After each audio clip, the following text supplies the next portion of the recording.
বিশ্ব নবী রাহমাতুল লিল আলামিনের আব্বাজান আব্দুল্লাহ পথ দিয়ে যখন হাঁটতেন তো এলাকার মানুষগুলো আব্বাজান আব্দুল্লাহর দিকে তাকিয়ে থাকতেন। নবী মুহাম্মদুর রাসূলুল্লাহ জমিনের মধ্যে তখন জন্মগ্রহণ করে নাই। আল্লাহর পয়গম্বরের আম্মাজানের সাথে তার আব্বাজানের বিবাহ সম্পন্ন হয় নাই। আল্লাহর পয়গম্বরের জন্মের ইতিহাস যদি বলা লাগে তার পিছনের কিছু অলৌকিক ঘটনাগুলো বলার প্রয়োজন। এ কারণে আল্লাহর পয়গম্বরের আব্বাজানের কিছু কথা জমিনের মধ্যে মানুষের জানা প্রয়োজন। আব্বাজান আব্দুল্লাহ এতটাই লাজুক প্রকৃতির ছিলেন, জমিন দিয়ে যখন চলাফেরা করতেন তো জমিনের মানুষগুলো তার চেহারার দিকে তাকিয়ে থাকতো। মেয়েগুলা, মক্কার নগরীর মেয়ে মানুষগুলা তার চেহারার দিকে তাকিয়ে থাকতো। এমনকি এত বেশি তার প্রতি মেয়েদের আসক্তি ছিল যে আব্দুল্লাহকে দেখলেই তাকে বিবাহের প্রস্তাব পর্যন্ত দিয়ে দেওয়া হতো। হযরত রাসূল করিম সাল্লাল্লাহু আলাইহি ওয়াসাল্লামের আব্বাজান ঘর থেকে লাজুক মানুষ বের হতে পারতেন না। হযরতে রাসূল করিমের দাদা জান আব্দুল মুত্তালিবের কাছে শত শত বিবাহের প্রস্তাব আসা শুরু করলো। আব্দুল মুত্তালিব চিন্তা করতে লাগলেন, আমার সন্তান হলো একটা, কিন্তু বিবাহের প্রস্তাব তো অনেক চলে আসে। আব্দুল মুত্তালিব এমন একজন আল্লাহর গোলাম, এমন একজন আল্লাহর গোলাম যে কিনা খানায়ে কাবার মুতাওয়াল্লি ছিলেন। খানায়ে কাবার মুতাওয়াল্লি এমন একটা সৌভাগ্যের ব্যাপার। ওই জামানায় কাবা ঘর এতটা পবিত্র মানুষের কাছে ছিল, যদিও মুসলমান ছিল না, কাফির মুশরিকদের কাছেও খানায়ে কাবাটা অনেক দামি ছিল, এতটাই পবিত্রতম ছিল। সেই খানায়ে কাবার মুতাওয়াল্লি আল্লাহর পয়গম্বরের দাদা জান আব্দুল মুত্তালিব, তার সন্তান আব্দুল্লাহ এতটাই মানুষের কাছে গ্রহণযোগ্য পাত্র হয়ে গেছে। এমনকি আব্দুল মুত্তালিব তার সন্তান, ছোট সন্তান আব্দুল্লাহ, সন্তান হলো 10টা। হঠাৎ করে মক্কা নগরীতে পানির একটা খরা দেখা দিয়েছে, পানি পাওয়া যায় না, বৃষ্টি নাই। আব্দুল মুত্তালিবের কাছে এলাকার মানুষগুলো আসা শুরু করছে, ডাক দিয়ে বলে, আব্দুল মুত্তালিব তুমি না এই এলাকার মাতুব্বর, তুমি যদি এই খানায়ে কাবার মালিকের কাছে যদি আরজি পেশ করো তাহলে তুমি আরজি পেশ করার সাথে সাথে পানির ব্যবস্থা হয়ে যায়। তুমি এলাকার মাতুব্বর, এলাকার সালিশগুলো তুমি করো, তাহলে তুমি খানায়ে কাবার মালিকের কাছে একটু বলো না, সে যেন বৃষ্টি বাদলার কারণে মাধ্যমে আমাদের পানির ব্যবস্থা করে দেয়। আব্দুল মুত্তালিব চিন্তা করতেছে, খানায়ে কাবার মালিক, তার কাছে আমি চাবো, কবে কখন পানি দিবে এটা আমার জানা নাই।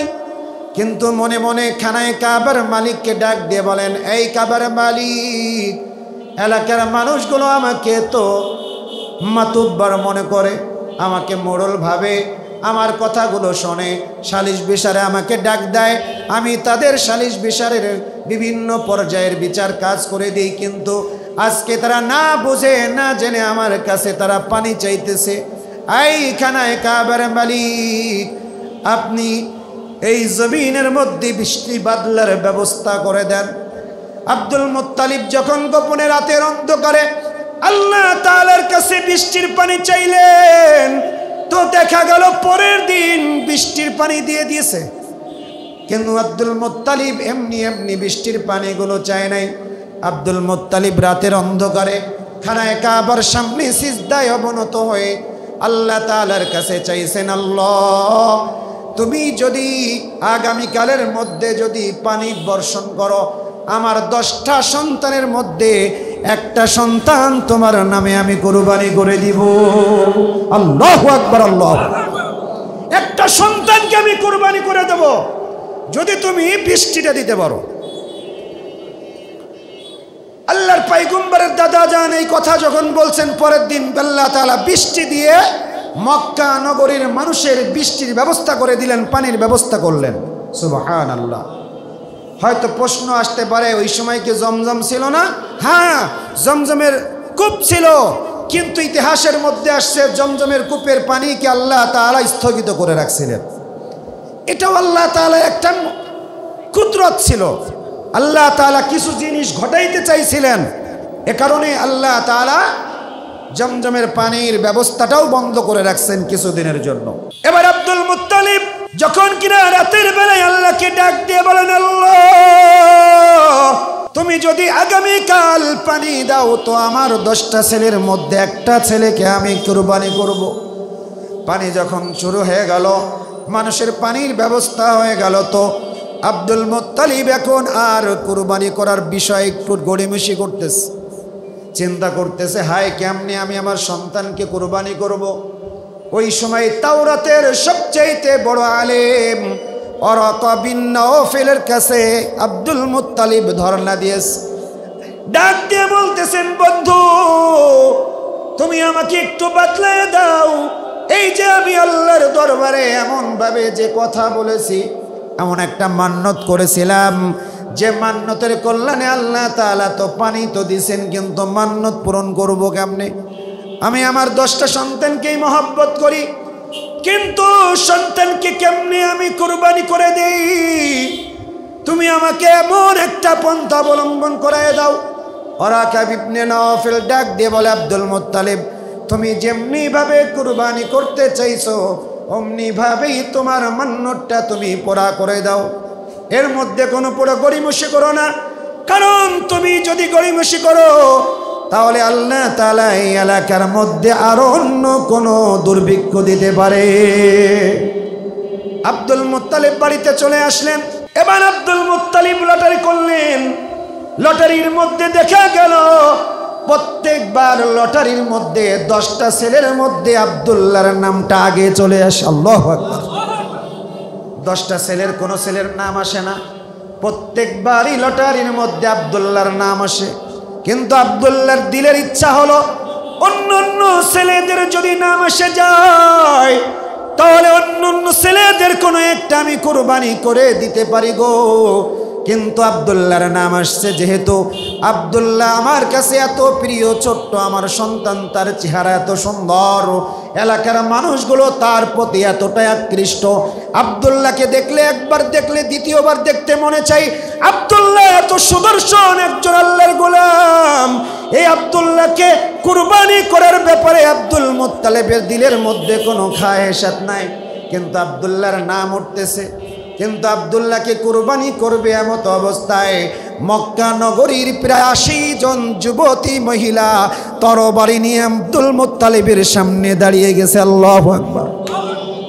এই 80 জন মহিলা, যুবতী মহিলা আব্দুল মুত্তালিবকে ডাক দিয়ে বলে, আব্দুল মুত্তালিব শোনো, আব্দুল্লাহর গলায় যদি তোমরা তরবারি ধরিয়ে দাও, কুরবানি করতে যাও, এই যে 80টা তরবারি আছে, এই 80টা তরবারি দিয়ে তার গর্দানটা কেটে ফেলবো, যাকে ইচ্ছা তাকে কুরবানি দাও, কিন্তু আব্দুল্লাহর গলায় কুরবানি ছুরি ধরা যাবে না। এই যে 80 জন মহিলা চলে আসছে, এই 80 জন মহিলা আব্দুল মুত্তালিবকে ডাক দিয়ে বলতেছে, জানো আব্দুল্লাহর চেহারার দিকে তাকাইলে, আমাদের যখন দিন শুরু করি আব্দুল্লাহর চেহারার দিকে তাকাইলে ওই দিন আমাদের উপরে কেমন জানি একটা রহমত নাজিল হয়ে যায়। ইতিহাসের দিকে পড়লে দেখা যায়, তারিখের কিতাবের মধ্যে, যে এই 80 জন মহিলা, যুবতী মহিলা তরবারি নিয়ে যখন সামনে, আব্দুল মুত্তালিব কি করবে দিশা নাই, বলে তাহলে লটারি করা হোক। কিভাবে যে করা হোক, এক পাশে একটা উট আর এক পাশে আব্দুল্লাহর নাম, যেইবার উটটা লটারিতে বেঁধে যাবে ওই উটটা কুরবানি করা হবে, আব্দুল্লাহর কুরবানি থেকে নিষ্কৃতি দেওয়া হবে। আব্দুল মুত্তালিব লটারির ব্যবস্থা করে দিলেন। একদিকে একটা উট দেওয়া হলো, অন্যদিকে আল্লাহর পয়গম্বরের আব্বাজান আব্দুল্লাহর নাম দিয়ে লটারি করা হলো। কিন্তু যতবার লটারি করা হয় ততবার দেখা গেল প্রত্যেকবার আব্দুল্লাহর নামটাই উঠে যায়। আল্লাহু আকবার। আবার যখন এবার 2টা দেওয়া হলো, 2টা উট এক জায়গায় আর আব্দুল্লাহর নাম ভিন্ন জায়গায়, লটারি করা হলো, এবারও দেখা গেল আব্দুল্লাহর নাম উঠে আসছে। প্রত্যেক লটারিতে এক একটা করে উট বাড়ানো হয়, আর একবার তৃতীয়বার 3টা উট এক পাল্লায়, আব্দুল্লাহর নাম অন্য পাল্লায়, তখনও দেখা গেল আব্দুল্লাহর নাম আগে উঠে গেছে। এমন ভাবে 99 বার লটারির মাধ্যমে 99টা উট এক পাল্লায় লেখা হয়, আর আল্লাহর পয়গম্বরের আব্বাজানের নাম অন্য পাল্লায়। দেখা গেল 99 বার লটারির মাধ্যমেও আল্লাহর পয়গম্বরের আব্বাজান আব্দুল্লাহর নাম কিন্তু উঠে পড়েছে। আল্লাহু আকবার, আল্লাহু আকবার। আল্লাহর রসুলের দাদাজান তাজ্জব হয়ে গেছে। 99 বারের মধ্যে একটা বার যদি উটের নামগুলো আসতো, যে কয়টা উট হতো সে কয়টা উট কুরবানি করা হবে, কিন্তু উটের নাম একবারও আসে নাই। প্রত্যেকবার আব্দুল্লাহর নাম উঠে আসছে। ওই 80 জন যুবতী মহিলা আবার বলতেছে, শোনো আবু তালেব, শোনো, 99 বার কেন 99,000 বারও যদি আব্দুল্লাহর নাম ওঠে, তবুও তার গলায় ছুরি ধরতে আমি দিব না। সুবহানাল্লাহ বিহামদি। এবার 100 বারের বার যখন লটারি করা হয়েছে, 100টা উট এক পাল্লায় আর আব্দুল্লাহর নাম অন্য পাল্লায়, আল্লাহ তাআলার কুদরত 100টা উটের পাল্লার ওই লেখাটা লটারির মাধ্যমে বিজয় হয়ে গেছে। সুবহানাল্লাহ। আল্লাহ তাআলা বুঝাইছেন কুদরত দিয়ে যে আব্দুল্লাহর পরিবর্তে 100টা উট এবার কুরবানি করো। আব্দুল মুত্তালিব 100টা উট কুরবানি করছেন, এরপরে আব্দুল্লাহর জীবনটা বাঁচাইছেন। সুবহানাল্লাহ বিহামদি। এই যে আল্লাহর রসুল যে আসছেন, তার পূর্বের ইতিহাস এই যে এত বিস্তৃত, এত অলৌকিক ঘটনা দৃষ্টান্ত স্থাপিত হয়েছে, এটা রসুলের নবুয়তের দলিল প্রমাণ করে। আল্লাহ রসুল সাল্লাল্লাহু আলাইহি ওয়াসাল্লামের আব্বাজান এই যে মক্কা নগরীতে এত বেশি অতিষ্ঠ অন্যান্য মেয়েদের কারণে আব্দুল মুত্তালিবের মাথায় আসলো, আমি তো ব্যবসায়িক কারণে মদিনাতে আমার একটা বন্ধু আছে, এই বন্ধুর একটা মেয়ে আছে, বন্ধুকে তো বলে আসছিলাম তোমার মেয়ে যদি কখনো বিবাহ দাও আমার কাছে না বলে বিবাহ দিবা না। যায় না, একটু বন্ধুর কাছে যায়, তো আব্দুল্লাহকে সাথে নিয়ে রাতের অন্ধকারে মক্কা ছেড়ে মদিনার দিকে চলে গেছে। এবার আব্দুল মুত্তালিব ডাক দিয়ে বলে, বন্ধুরে, আমি তো জানি তোমাকে আমি বলে দিলাম তোমার একটা মেয়ে আছে, আমি জানতাম, তোমাকে আমি বলেছিলাম তোমার মেয়েটাকে বিবাহ দেওয়ার আগে আমার কাছে পরামর্শ করবা, আমারও সন্তান বিবাহ দিব। এ বন্ধু, আজকে সন্তান নিয়ে তোমার বাড়িতে আসলাম, তুমি তোমার মেয়েটাকে আজকেই আমার সন্তানের সাথে বিবাহ দিতে চায়। বন্ধু রাজি হয়ে গেছে। আর ওই বন্ধুর সন্তানের নাম অন্য কেউ নয়, ওই বন্ধুর সন্তানের নাম হযরতে আমিন। আল্লাহু আকবার। আল্লাহ তাআলা আমিনার সাথে আব্দুল্লাহর বিবাহ সম্পাদন ঘটিয়ে দিয়েছেন। কয়েকদিন পর মদিনা থেকে যখন মক্কা নগরীতে আগমন করলেন, মক্কা নগরীতে আগমন করে বাড়ির থেকে সকালবেলা যখন আব্দুল্লাহ বের হয়েছে, এলাকার যুবতী যত মহিলা তার জন্য ছিল পাগল। তার ভিতরে একজন আল্লাহর বান্দি, যার নাম ছিল মরিয়ম। এই মরিয়মটা এমন একজন আল্লাহর বান্দি গোলাম, যে কিনা তৌরাতের একজন বড় আলেমের কন্যা ছিল। এতটাই পাগল ছিল, তাকে বিবাহের প্রস্তাব দেওয়া হয়েছে। এই মরিয়ম হযরত আব্দুল্লাহকে লক্ষ্য করে ডাক দিয়ে বলে, আব্দুল্লাহ, একটা সপ্তাহ ধরে মক্কার অলিতে গলিতে তোমাকে আমি খুঁজতে গিয়ে তোমাকে পাই না। আব্দুল্লাহ রে, কই গেছিলা? তোমার চেহারা দেখে ঘর থেকে বের হলে রহমত নাজিল হতো। একটা সপ্তাহ ধরে তোমাকে খুঁজতে থাকলাম, কোনো অলিতে গলিতে তোমার কোনো সন্ধান নেই গো আব্দুল্লাহ। কোন জায়গায় ছিলা, কোথায় গেছিলা? এই রকম কথা বলতে বলতে যখন আব্দুল্লাহর সামনে চলে আসছে, মরিয়ম তখন তার পা থেকে মাথা পর্যন্ত লক্ষ্য করছে।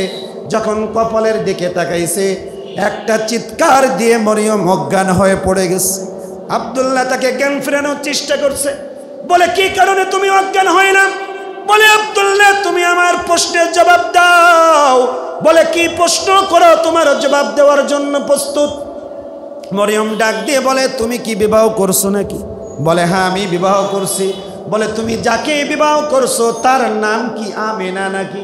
বলে, হ্যাঁ। তুমি জানলা কেমনে? করে, আব্দুল্লাহ রে, আমি হইলাম তৌরাতের বড় আলেম। ওয়ারাকা ইবনে নওফলের কন্যা। আমার আব্বাজান তাওরাত কিতাব এত বেশি গবেষণা করে, এত বেশি তাওরাত কিতাব পড়ে, আমি তার কন্যা হিসেবে তাওরাতের প্রত্যেকটা পাতায় পাতার একটা নাম পেলাম, যেই নামটার নাম হলো মুহাম্মাদুর রাসূলুল্লাহ। আল্লাহু আকবার, আল্লাহু আকবার। তাওরাতের কিতাবের মধ্যে আল্লাহর পয়গম্বরের নাম, আমি নামটা পাতায় পাতায় দেখলাম, দেখে আমি নামটা নিয়ে একটু গবেষণা করলাম। কিন্তু এই নামের ব্যাপারে যে কথাগুলো বলা আছে সেই কথা অনুযায়ী আমি দেখলাম তোমার চেহারা প্রথম দিন যেদিন দেখেছিলাম আমি দেখলাম ওই নামের নূরটা তোমার কপালের মধ্যে দেখা যায়। আব্দুল্লাহ রে নূরে মুহাম্মাদি তোমার কপালে আমি ওই দিন দেখেছিলাম।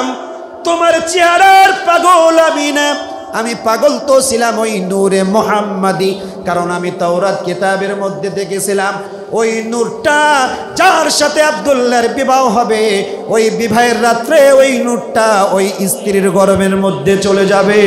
আল্লাহু আকবার, আল্লাহু আকবার। এই নূরে মুহাম্মাদির পাগল হয়ে আমি তোমার পাগল হয়েছিলাম আব্দুল্লাহ। তোমার চেহারার পাগল আমি নই, তোমার দেহের পাগল আমি নই, আমি নূরে মুহাম্মাদির পাগল হয়েছিলাম। কারণ জমিনের মধ্যেই নূরের অধিকারী যে হয়ে যাবে, যার গর্ভের মধ্যেই নূরটা যাবে, ওই ব্যক্তি হবে জমিনের মধ্যে সবচাইতে সম্মানিত মা। আমি ওই রকম সম্মানিত মা হইতে চাইছিলাম। তোমার নূরটা আমি নূরে মুহাম্মাদি আমার গর্ভে নিতে চাইলাম। তোমার চেহারার পাগল আমি ছিলাম না, তোমার দেহের পাগল আমি ছিলাম না রে আব্দুল্লাহ। আমি শুধুমাত্র নূরে মুহাম্মাদের পাগল হয়ে মুহাম্মাদের মা হওয়ার আশায় তোর কাছে আমি বিবাহর প্রস্তাব দিয়েছিলাম। আজকে যেহেতু তোর কপালে আমি সেই নূরটা দেখি না, তার মানে তোর নূরটা তোর স্ত্রীর গর্ভে চলে গেছে। তোর নূর যেহেতু চেহারার মধ্যে নাই, সুতরাং তোর প্রতি আমার কোনো আকর্ষণ নাই। কিন্তু বলে রাখলাম, কথা দিলাম আব্দুল্লাহ, জিন্দেগিতে আর কখনো আমি বিবাহ শাদী করব না। মরিয়ম এই কথা বলছে কারণ তোকে আমি এতটাই ভালোবাসতাম, এত আকর্ষণ তোর প্রতি ছিল শুধুমাত্র মুহাম্মাদুর রাসূলুল্লাহ সাল্লাল্লাহু আলাইহি ওয়াসাল্লামের জন্য, অন্য কোনো কারণে না। তোমাকে দেখতে ভালো লাগে এই কারণে না, তোমার দেহে সুন্দর দেহ, সুঠাম দেহের অধিকারী, এই কারণে ভালোবাসতাম না। আমি তোকে ভালোবাসতাম নূরে মুহাম্মাদের জন্য। সুতরাং আজকে নাই, এ কারণে তুমি তোমার পথে চলে যাও, তবে কথা দিলাম আমি জিন্দেগিতে বিবাহ করব না। যখন আব্দুল্লাহ চলে গেছেন, মা আমিনার গর্ভের মধ্যে শিশু মুহাম্মদ, কোন কোন বর্ণনায় আসছে 2 মাস যখন শিশু মুহাম্মদ মায়ের গর্ভের মধ্যে, আবার কোন কোন বর্ণনায় আসছে 6 মাস। মুহাম্মদুর রাসূলুল্লাহ সাল্লাল্লাহু আলাইহি ওয়াসাল্লামের আব্বাজান হযরত আব্দুল্লাহ পৃথিবীর জমিন থেকে বিদায় গ্রহণ করেছে। আল্লাহ তাআলা নবী মুহাম্মদুর রাসূলুল্লাহ সাল্লাল্লাহু আলাইহি ওয়াসাল্লামকে জমিনের মধ্যে আগমন করার পূর্বেই তাকে এতিম বানায় দিয়েছেন। এতিম বানাইলেন কারণ জমিনের মধ্যে এমন কোন আল্লাহর গোলাম এসে যেন না বলতে পারে, আল্লাহ আমার মা ছিল না, বাবা ছিল না, এ কারণে তোমার দিন ধর্ম আমার কেউ শিক্ষা দেয় নাই, এ কারণে তোমার দিন মেনে আমি চলতে পারি নাই, এমন কোন কথা জমিনের কোন মানুষ যেন আল্লাহর কাছে গিয়ে বলতে না পারে। এ কারণে আল্লাহ তাআলা খোদ নিজের দোস্ত, নিজের পয়গম্বর, নিজের হাবিব মুহাম্মদুর রাসূলুল্লাহকে জন্মের আগেই এতিম বানাই দিয়েছে। সুবহানাল্লাহ, এতিম বানাইছেন কেন? আমার পয়গম্বর এতিম হিসেবেই জমিনের মধ্যে চলাফেরা করবে, আমার বিধানগুলো মানবে, যাতে করে আমার বান্দাগুলো আমার নবীর সিরাত শুনবে, সুরত দেখবে, আর বিধানগুলো যেন পালন করে, আর মনে করে আমার পয়গম্বর ছিল এতিম, আমিও এতিম। পয়গম্বর যদি আল্লাহর বিধান মানতে পারে তো আমাকেও তো আল্লাহর বিধান মানতে হবে। তার জন্মের পূর্বেই তাকে এতিম করে আল্লাহ তাআলা পৃথিবীর জমিনে আনছেন। আল্লাহর পয়গম্বর আম্মা জান আমিনার গর্ভের মধ্যে আগমন করছে। কিন্তু আল্লাহ তাআলা আল্লাহর পয়গম্বরের মুজিজা জমিনের মধ্যে দেখাই দিয়েছে। গত সপ্তাহে মসজিদের জুম্মার নামাজের মধ্যে আলোচনা করতেছিলাম, আল্লাহর পয়গম্বর যখন মায়ের গর্ভের মধ্যে, হযরত আমিনা বলেন, এই পৃথিবীর গোলামের দল, আমার সন্তান মুহাম্মদ যখন আমার গর্ভের মধ্যে, তখন আমি যখন বের হতাম তো দেখতাম গাছগাছালির ভিতর থেকে কেমন একটা জিকিরের আওয়াজ আসতো, আমাকে যেন তারা সালাম করতেছে, সালাম আমিনা তোমার উপরে সালাম। কেন সালাম দিত জানুনি? বিশ্ব নবী মুহাম্মদুর রাসূলুল্লাহ সাল্লাল্লাহু আলাইহি ওয়াসাল্লাম আমার গর্ভের মধ্যে ছিল, তাই আল্লাহু আকবার। এই জন্য পয়গম্বর মুহাম্মদুর রাসূলুল্লাহ সাল্লাল্লাহু আলাইহি ওয়াসাল্লাম গর্ভের ভিতর থেকে তার মুজিজাগুলো আল্লাহ তাআলা প্রকাশ করছেন। সমস্ত জিনিসগুলোর উপরে আল্লাহ তাআলা অর্ডার ছিল, এই গাছগাছালি পাকপাকালি আমার পয়গম্বরের আম্মা জানের সাথে কখনো বেয়াদবি করবি না।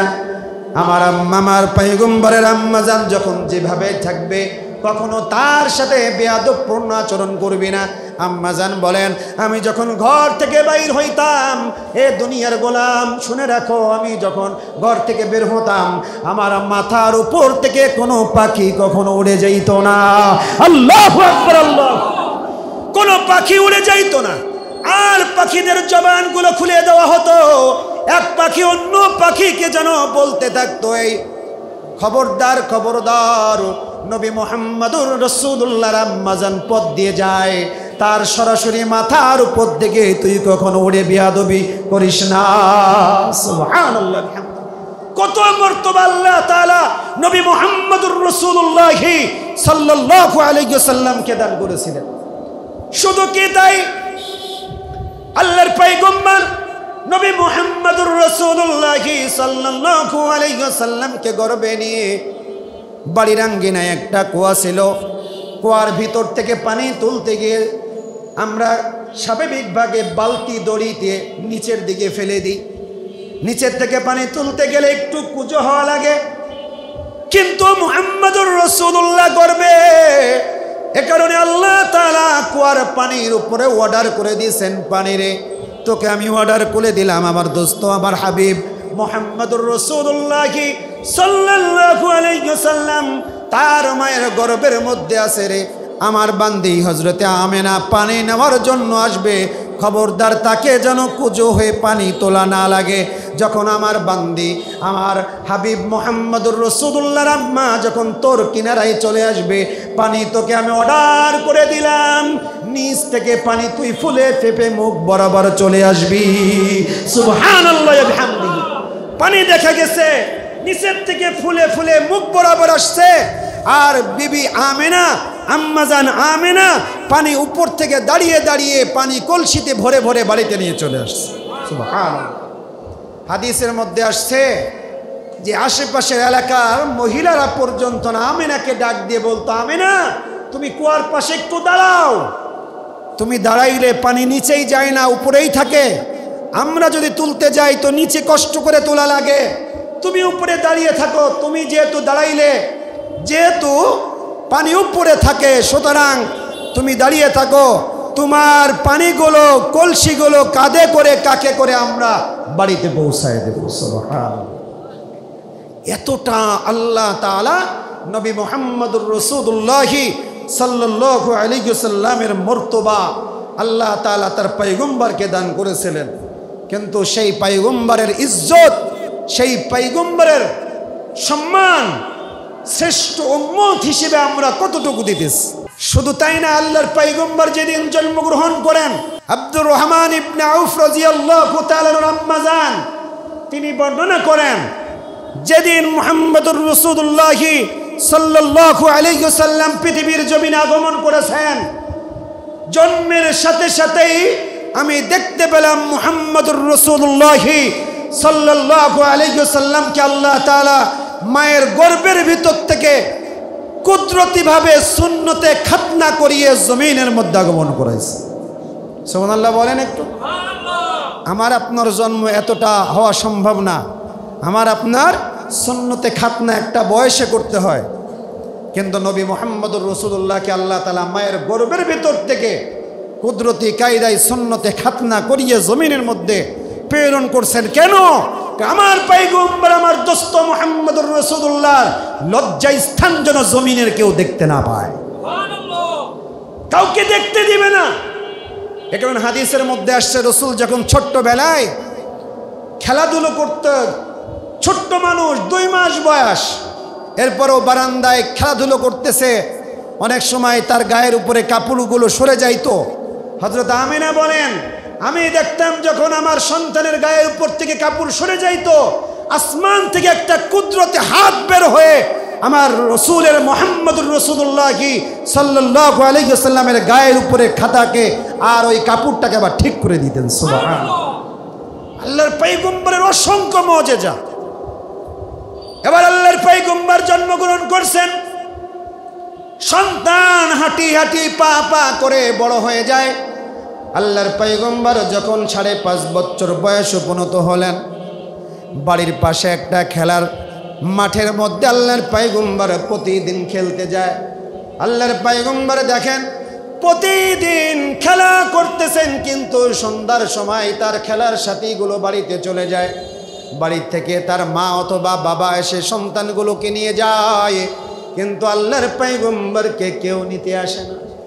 আল্লাহর পয়গম্বর কোন একদিনের ঘটনা, খেলতে গেছেন কিন্তু মাগরিবের আজান হয়, তার মানে সন্ধ্যা নেমে যায়, কিন্তু আল্লাহর পয়গম্বর খেলার মাঠ থেকে বাড়িতে আসে না। বিবি আমেনা, আম্মা জান আমেনা এমন বেশি অস্থির হয়ে গেছেন, আমার মুহাম্মদ কই গেল রে, আমার মুহাম্মদ কোথায় গেল, এখনো বাড়িতে আসে না কেন?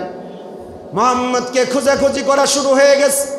হযরতে আম্মা জান আমেনা খেলার মাঠে যখন চলে গেলেন, দেখতে পাইলেন খেলার একটা কোনায় হযরতে মুহাম্মদুর রাসূলুল্লাহ সাল্লাল্লাহু আলাইহি ওয়াসাল্লাম শিশু মুহাম্মদ 5.5 থেকে 6 বছরের একজন ছোট্ট একজন শিশু মানুষ একটা কোনায় বসে বসে কান্নাকাটি করা শুরু করছে। আম্মা জান মাথায় হাত দিয়েছেন, ডাক দিয়ে বলে, বেটা কান্নাকাটি কেন করো? তোমার সাথী ভাইরা গুলো সন্তান আমার সাথে সাথে বাড়িতে চলে গেছে, তুমি কেন কান্না করো? মুহাম্মদুর রাসূলুল্লাহ ডাক দিয়ে বলেন, আম্মা জান আমি দেখলাম প্রতিদিন আমার খেলার সাথী ভাইদের তার আব্বাজান এসে এসে তাদেরকে বুকে জড়িয়ে ধরে, মুখে চুমু দেয়, সন্ধ্যার সময় তাকে আবার বাড়িতে নিয়ে যায়, কিন্তু আম্মা জান আমি একটা দিনের জন্য দেখলাম না আমার আব্বাজান আমাকে একবার বুকে জড়ায় ধরবে, আমার আব্বাজান কখনো আমাকে একটু চুমু দিবে। আমি আমার আব্বাজানের এই মায়া আর ভালোবাসার বড় ভিখারি। হযরতে রাসূল করিম সাল্লাল্লাহু আলাইহি ওয়াসাল্লামের কথা শুনে আম্মা জান আমিনা চোখ থেকে দরদর করে পানিগুলো ছেড়ে দিয়েছেন, বলে, বেটা চলো না, তোমার আব্বাজান যেই জায়গায় আছে সেই জায়গায় তোমাকে নিয়ে যাব। বাড়িতে চলে আসছেন। রাসূল করিম সাল্লাল্লাহু আলাইহি ওয়াসাল্লামের দাদা জান আব্দুল মুত্তালিবের কাছে ডাক দিয়ে বলেন, আব্বাজান আপনার নাতি আপনার সন্তানকে দেখার জন্য তৎপর হয়ে গেছে, আব্বাজানের প্রতি মহব্বত বেড়ে গেছে, আব্বাজানকে দেখবার চাই, আপনি যদি অনুমতি দেন তাহলে মুহাম্মাদের আব্বার কবরটা তাকে আমি একটু দেখিয়ে নিয়ে আসতে পারি। আব্দুল মুত্তালিব বলেন, আম্মারে এত দূরের পথ ছোটখাটো কোনো দূর নয়, একজন মহিলা মানুষ তোমার জন্য এত দূরের পথ একা একা যাওয়া সম্ভব নয়, দাসী উম্মে আয়মানকে সাথে করে নিয়ে যাও, যাও তুমি মুহাম্মদুর রাসূলুল্লাহর আব্বা জানের কবরটা তাকে দেখিয়ে নিয়ে আসো। বিবি আমিনা দাসী উম্মে আয়মানকে সাথে করে নিয়ে আল্লাহর পয়গম্বর শিশু আল্লাহর গোলাম সাথে করে নিয়ে মুহাম্মদুর রাসূলুল্লাহর আব্বা জানের কবরের দিকে যখন রওনা হয়েছে, তো আরওয়া নামক এলাকায় আল্লাহর পয়গম্বরের আব্বা জানের কবর, কবরের সামনে এসে আম্মা জান ডাক দিয়ে বলে, বেটা এটাই তোমার আব্বা জানের কবর, তোমার আব্বা জান এই কবরের মধ্যে শুয়ে আছে, জিন্দেগিতে কবর থেকে সে আর তোমার বুকে আসতে পারবে না। শিশু মুহাম্মদুর রাসূলুল্লাহ আব্বা জানের কবরের উপরে উঠে কান্নায় ভেঙে পড়লেন। আব্বাকে ডাক দিতেছেন কিন্তু বুঝতে পারেন নাই জিন্দেগিতে তার আব্বাজান তাকে একটা বারের জন্য বুকে জড়াই ধরতে পারবে? বুঝতে পারে না, কারণ ছোট মানুষ, সে কবর কি জিনিস এটাই তো তার জ্ঞান নাই। আম্মাজান শিশু মুহাম্মদুর রাসূলুল্লাহকে সান্ত্বনা দেওয়া শুরু করছে। ইতিমধ্যেই আম্মাজানের গায়ে জ্বর এসে গেছে, এতটাই জ্বরে আক্রান্ত করে ফেলছে মুহাম্মদুর রাসূলুল্লাহ সাল্লাল্লাহু আলাইহি ওয়াসাল্লামের আম্মাজান এতটাই দুর্বল হয়ে গেছে, দাঁড়াইতে পারে না। উম্মে আইমানকে ডাক দিয়ে বলে, উম্মে আইমান, আমার মনে হয় মুহাম্মদের আব্বার কাছ থেকে মক্কা নগরীতে ফেরা আমার পক্ষে সম্ভব নয়। আমার মনে হয় এখানেই মনে হয় আমার শেষ দিন, কারণ এতটা দুর্বল আর এতটা অস্বস্তি আমার দিলের মধ্যে এসে গেছে। আমার অসুস্থতা এতটা গ্রাস করে ফেলছে যে হেঁটে হেঁটে মক্কা নগরীতে যাওয়া আমার পক্ষে সম্ভব না। কিছুক্ষণ পরে দেখা গেল মুহাম্মদুর রাসূলুল্লাহর আম্মাজানকে আল্লাহ তাআলা জমিন থেকে বিদায় করে দিয়েছেন। যখন বিদায় হয়ে গেছে, শুয়ে পড়ছে, আম্মাজানের বুকের উপরে মুহাম্মদুর রাসূলুল্লাহ এতটা কান্নায় ভেঙে পড়েছেন, জিন্দেগিতে এতটা কান্না মুহাম্মদ করে নাই। মুহাম্মদকে উম্মে আইমান ডাক দিয়ে বলতেছে, মুহাম্মদ, তোমার আম্মা তোমার আব্বার কাছ থেকে আজকে থেকে যেতে চায়, জিন্দেগিতে তোমার আব্বাজানের কাছ থেকে সে আর আসবে না। চলো না যাই, তোমাকে তোমার দাদুর কাছে আমানতটাকে আমি ফেরত দিয়ে আসি। মুহাম্মদকে কোনো রকম বুঝিয়ে মক্কা নগরীতে যখন চলে আসে, তো এদিকে আব্দুল মুত্তালিব মুহাম্মদুর রাসূলুল্লাহকে ছেড়ে একা একা থাকতে ভালো লাগে নাই। কেন আসে না আমার বৌমা, কেন আসে না আমার দাদু ভাই মুহাম্মদুর রাসূলুল্লাহ, কেন আজ এখনো পর্যন্ত মক্কা নগরীতে আসে না? আব্দুল মুত্তালিব উঁচু একটা পাহাড়ের চূড়ায় দেখে দেখে পথ পানে চাইতেছে, কাউকে দেখা যায় না। হঠাৎ করে একটা কাফেলা দেখা যায়। আব্দুল মুত্তালিব মনে করতেছে এটাই মনে হয় মুহাম্মদুর রাসূলুল্লাহর কাফেলা বোধ হয়, কিন্তু যত কাছে আসে তো দেখতেছেন দুইজন, একজন উম্মে আইমান আর দ্বিতীয় জন তার নাতি মুহাম্মদ। আব্দুল মুত্তালিবের দিলের মধ্যে ভয় তৈরি হয়ে গেছে। আব্দুল মুত্তালিব বলে, কপাল আমার পুড়ে গেছে রে আবু তালেব, আবু লাহাব কোথায় আছিস, চলে আয়। আবু তালেব চলে আসছে, বলে আমার কপাল মনে হয় পুড়ে গেছে, আমার আব্দুল্লাহর বউ অর্থাৎ আমার বৌমা আমিনাকে তো দেখতে পাই না, মুহাম্মদুর রাসূলুল্লাহকে দেখতে পাই, উম্মে আইমানকে দেখতে পাই, কিন্তু মা আমিনাকে দেখতে পাই না। মনে হয় মা আমিনা পৃথিবীর জমিনে আর জিন্দা না। আব্দুল মুত্তালিব সাথে সাথে এক দৌড় দিলে মুহাম্মদকে বুকে টেনে নিছে। উম্মে আইমানকে ডাক দিয়ে বলে, উম্মে আইমান, কি ব্যাপার, আমার বৌমা কোথায়? উম্মে আইমান বলে, আপনার বৌমা জ্বর উঠে, জ্বরের কারণে নিজের শরীরটা এতটাই দুর্বল হয়ে গেছে, আপনার সন্তান আব্দুল্লাহর কবরের পাশে তার ইন্তেকাল হয়ে গেছে।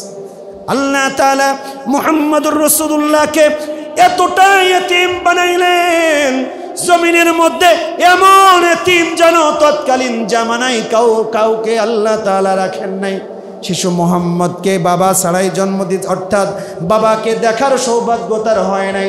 আবার জন্মের পর বুঝ আসার পূর্বেই তার জনম দুঃখিনী পিতা মাতাকেও শেষ নিয়ে চলে গেছেন। শিশু মোহাম্মদকে এবার কি করবেন? আব্দুল মুত্তালিব কিছুদিন পর যখন মৃত্যু পথের যাত্রী, আব্দুল মুত্তালিব আবু তালেবকে ডাক দিয়ে বলেন, বেটা, তোমার সন্তানকে যেমন মহব্বত করো, আমি তোমাকে মৃত্যুর সময় ওসিয়ত করে গেলাম, শিশু মুহাম্মদকে তোমার সন্তানের চাইতেও বেশি মহব্বত দিবা। সুবহানাল্লাহ। আবু তালেব বলে, আব্বাজান, টেনশনের কোনো কারণ নাই, আমি আমার সন্তানকে যেমন ভালোবাসা দেই, আমার ছোট ভাইয়ের সন্তান মুহাম্মদকে তার চাইতেও বেশি ভালোবাসা দিয়ে আগলে রাখবো। এ কারণে হাদিসের মধ্যে পাওয়া যায়, আবু তালেব জীবদ্দশায় আল্লাহর পয়গম্বরকে যতটা মহব্বত করতেন, যতটা আগলে রাখতেন, যতটা ভালোবাসা দিতেন, যতটা বুক চেতিয়ে তাকে আল্লাহর পয়গম্বরকে রক্ষা করেছেন, জমিনের মধ্যে কোনো মানুষের, সমস্ত মানুষের ভালোবাসা যদি এক পাল্লায় রাখা হয় আর দরদটা আবু তালেবের জন্য অন্য পাল্লায় রাখা হয়, তো আবু তালেবের দরদ আর মহব্বত নবীর জন্য সবচাইতে ভারী হয়ে যায়। আল্লাহু আকবার, আল্লাহ। কিন্তু আল্লাহ তাআলা আবু তালেবকে হিদায়াত দেয় নাই। মৃত্যুর সময় আবু তালেবকে মুহাম্মদুর রাসূলুল্লাহ ডাক দিয়ে বলতেছেন, চাচা যান, আপনি একবারের জন্য কালেমা পড়েন, কিয়ামতের ময়দানে মুসিবতের সময় আমি আপনার জন্য আল্লাহর কাছে সুপারিশ করে জান্নাতে নিয়ে যাব। তো পাশে বসা আছে আবু জাহেল, আবু লাহাব, উতবা, সাইবা, উতাইবা, সব বসা কাফেরের দল। আবু তালেব বলতেছে, মুহাম্মদ আমি জানি তুমি সত্য নবী, সুবহানাল্লাহ, আমি জানি তুমি সত্য নবী, আমি এটাও জানি তোমার ধর্ম সত্য, কিন্তু আমি তো এই এলাকার মাতুব্বার, লিডার, নেতা, আমি যদি শেষ সময়ে তোমার কাছে কালেমা গ্রহণ করি, এই আবু জাহেল, উতবা, সাইবারা আমার মৃত্যুর পরে বলবে মুহাম্মাদের ভয়ে মৃত্যুর সময় কালেমা পড়ে সে মুসলমান হয়ে মারা গেছে, এ কারণে আমি কালেমা পড়তে পারবো না। ঈমান আনতে হবে রসুলের উপরে।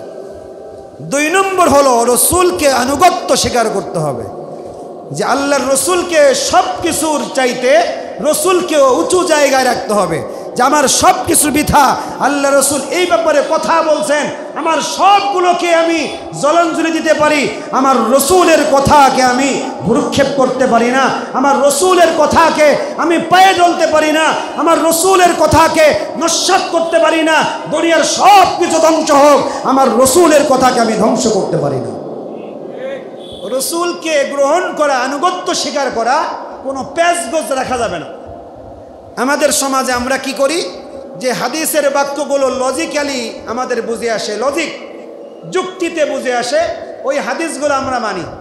আর যেই হাদিসের বাক্যগুলো আমার যুক্তিতে বুঝে আসে না, তখন আমরা প্রশ্ন করি, কেন এটা করলো, আল্লাহ রসুল এটা করলে ঠিক হয় নাই, কারণ কি? কারণ তার তো বুঝে আসতেছে না।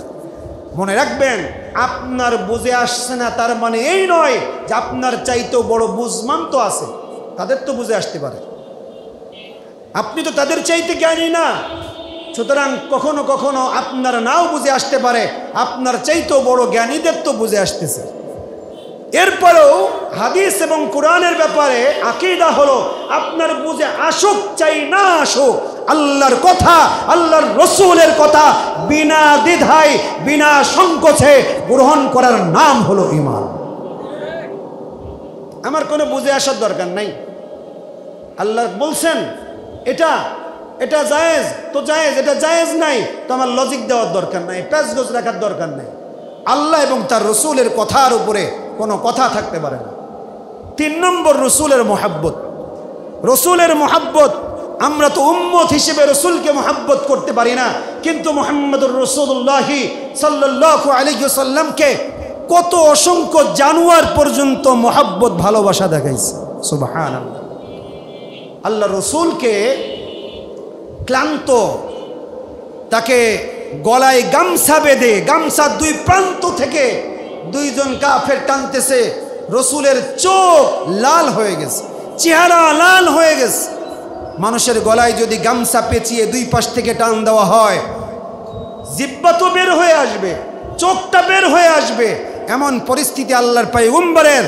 এরপর আল্লাহর পয়গম্বরের শরীর মোবারকের মধ্যে থুতু নিক্ষেপ করা হয়েছে, ওই শরীরের উপরে বালু নিক্ষেপ করা হয়েছে। কতটা নির্যাতন আমার পয়গম্বরকে করা হয়েছে।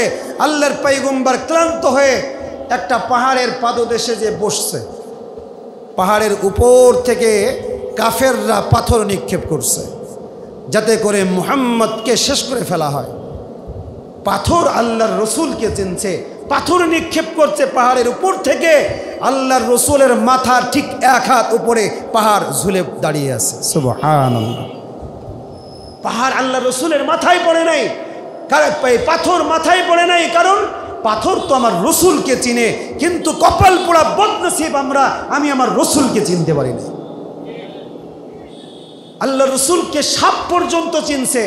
হিজরতের রাতে আবু বকরকে যেই সাপ দংশন করেছিল, ইতিহাস তো আপনারা অনেকেই শুনছেন, আবু বকরকে যেই সাপ দংশন করেছিল, ওই সাপ পরবর্তীতে গুহার মধ্যে রসুলকে শিকায়াত করতেছে, ওগো আল্লাহর পয়গম্বর, এই আবু বকরের বিরুদ্ধে আপনার কাছে আমার অভিযোগটা হলো এমন, আমি এত ছিদ্র করে রাখছি গুহার ভিতরে যে আমি জানি কোনো একটা দিন এই গুহার মধ্যে শেষ জামানার পয়গম্বর আসবেন। 200 বছর ধরে আমি এই গুহার মধ্যে অবস্থান করতেছি। কে বলতেছে? একটা সাপে বলতেছে। 200 বছর ধরে আছি মুহাম্মদুর রাসূলুল্লাহর চেহারা দেখার জন্য, কিন্তু আবু বকর প্রত্যেকটা গর্তগুলো বন্ধ করে আর একটা গর্ত তার পা দিয়ে রাখছে, আপনার চেহারা দেখতে দেবে না।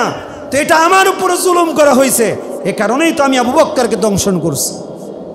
আল্লাহ তাআলা সাপের জবান খুলে দিয়েছে, সাপ কথা বলছে, আমি রসুল, আমি আপনাকে মহব্বত করি, কারণ আপনি তো শুধু দুনিয়ার মানুষের পয়গম্বর না, আপনি তো কিয়ামত পর্যন্ত যত মানুষ আসবে, কিয়ামত পর্যন্ত যত পশু পাখি আসবে, কিয়ামত পর্যন্ত যত গাছগাছালি উৎপন্ন হবে, সব কিছুর পয়গম্বর আপনি। তো আপনি তো আমারও পয়গম্বর। একজন মানুষের যেমনি আপনার ভালোবাসার অধিকার আছে, আপনার দেখার অধিকার আছে, তেমনি আমি জানোয়ার, একজন সাপ, তেমনি উম্মত হিসেবে আমারও আপনার দেখার অধিকার আছে। সাপ আমার রসুলকে চিনছে, কিন্তু মুহাম্মদুর রাসূলুল্লাহ উম্মত হিসেবে আমরা চিনতে পারি নাই। এই জন্য আমাদের চেনার দরকার আছে না নাই বলেন? সিরাতুন নবী সাল্লাল্লাহু আলাইহি ওয়াসাল্লামের মাহফিল, এখান থেকে কিছু নেওয়ার চেষ্টা করবেন, রসুলের জীবনী থেকে কিছু গ্রহণ করা, এটাও একটা ইবাদত। এই যে এতক্ষণ বসে বসে শুনলেন না, শোনাটা তো ইবাদত। আর রসুলের জীবনী নিয়ে আলোচনা করা, মুজাকারা করা, শোনা, এটা আলাদা একটা ইবাদত। সুবহানাল্লাহ। বসছেন এটা মজলিসে, এটা আলাদা ইবাদত, আর রসুলের কথা শুনতেছেন, এটা ভিন্ন একটা ইবাদত। সেই জন্য রসুলের জীবনী নিয়ে আলোচনা করা, এটা নিজের জীবনের মধ্যে যদি ফিট করা যায় তো রসুলের চরিত্রে চরিত্রবান হওয়া সম্ভব। হয়তোবা তার মতো না, কিন্তু চেষ্টা থাকা প্রয়োজন। আল্লাহ রসুলের আদর্শে, আল্লাহ রসুলের চরিত্রে যেন আমরা চরিত্রবান আদর্শবান হতে পারি। আল্লাহ তাআলা তৌফিক দান করুন। সকলে বলে আমিন। ওয়া আখিরু দাওয়ানা আলহামদুলিল্লাহি রাব্বিল আলামিন। আসসালামু আলাইকুম ওয়া রাহমাতুল্লাহি ওয়া বারাকাতুহু।